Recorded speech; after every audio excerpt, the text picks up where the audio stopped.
किस किस चीज़ों पे स्टॉक मार्केट डिपेंड करता है, किसी स्टॉक की परफॉर्मेंस को आप डिफ़ाइन कैसे करेंगे, तो उसका तरीका होता है फैक्टर इन्वेस्टिंग।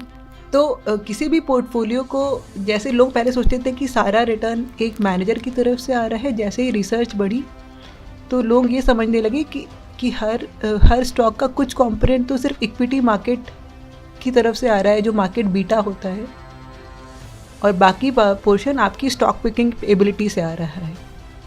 फिर उसके बाद जैसे जैसे रिसर्च बढ़ती रही मार्केट में, लोगों ने जाना कि हर स्टॉक का एक वैल्यू कंपोनेंट होता है, कुछ जो उसकी रिटर्न का कंपोनेंट उसकी वैल्यू से आ रहा है, कुछ कंपोनेंट उसकी ग्रोथ से आ रहा है, कुछ कंपोनेंट उसकी क्वालिटी से आ रहा है, और कुछ कंपोनेंट बस ट्रेंड से आ रहा है।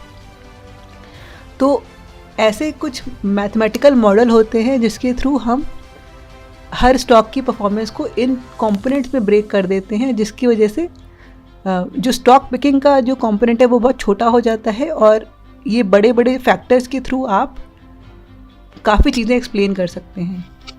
तो इससे हमें मार्केट को एक्सप्लेन करने का एक तरीका मिलता है, जिस वजह से हम ये फैक्टर मॉडल्स यूज़ करते हैं अपनी रिसर्च। सो बेसिकली एक बार अगर आपने ये जो बकेट्स है वो आइडेंटिफाई कर लिए और फिर आपने ये पता कर लिया कि कौन सा बकेट इस वक्त ज़्यादा बेटर परफॉर्म कर रहा है, तो आपको वो पर्टिकुलर स्ट्रैटेजी चुनना और उसके बेसिस पे स्टॉक्स चुनना भी इजी हो जाता है। हाँ, तो हमारा तरीका यही रहता है कि देखिए, मैं ये आपको कभी नहीं बोलूँगी कि भाई वैल्यू में इन्वेस्ट करिए या मोमेंटम में ही इन्वेस्ट करिए, राइट। वैल्यू और मोमेंटम दोनों अपने अपने, मार्केट जो होता है वो हमेशा एक तरह का नहीं रहता, वो हम सब जानते हैं कि जैसे अभी बहुत अच्छा मार्केट चल रहा है, बट सबने देखा है जहाँ पे मार्केट बहुत वोलेटाइल भी रहा है, काफ़ी रिस्क रहा है मार्केट में, राइट। तो उस टाइम के मार्केट में मोमेंटम नहीं चलता इतना अच्छा जितना मे बी वैल्यू चले, मे बी लो वॉलेटिलिटी की स्ट्रैटजीज चले, राइट। तो ये अलग अलग स्ट्रैटजीज़ को जानना इसलिए ज़रूरी है ताकि हम सही समय पे सही टाइप का इन्वेस्टमेंट कर सकें। अब मैं थोड़ा एक्सप्लेन करूँगी कि ये सारी स्ट्रैटेजी बनाते कैसे हैं, है ना। मोमेंटम तो मतलब ट्रेंड फॉलोइंग है। ट्रेंड फॉलोइंग के कई तरीके होते हैं। आपके पुराने वीडियोस भी मैंने देखे हैं जहाँ पे लोग तरह तरह के टेक्निकल इंडिकेटर्स के बारे में बातें करते हैं, जैसे RSI हो गया, MACD हो गया, और चार्ट पैटर्न से भी लोग मतलब ट्रेंड को ढूंढने की कोशिश करते हैं।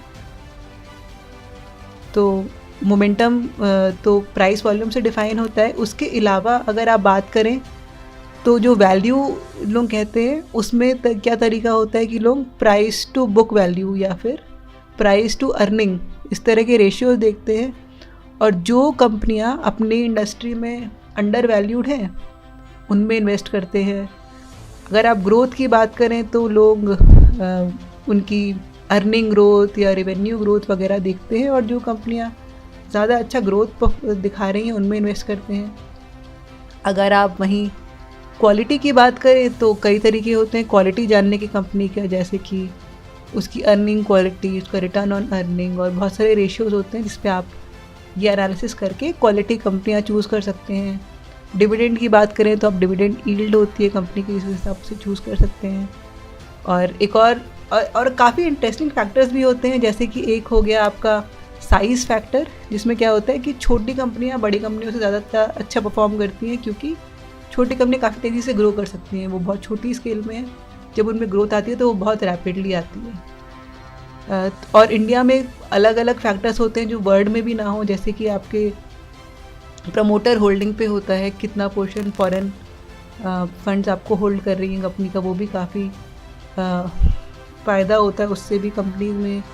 और ऐसे कुछ स्पेसिफिक टू इंडिया फैक्टर्स भी होते हैं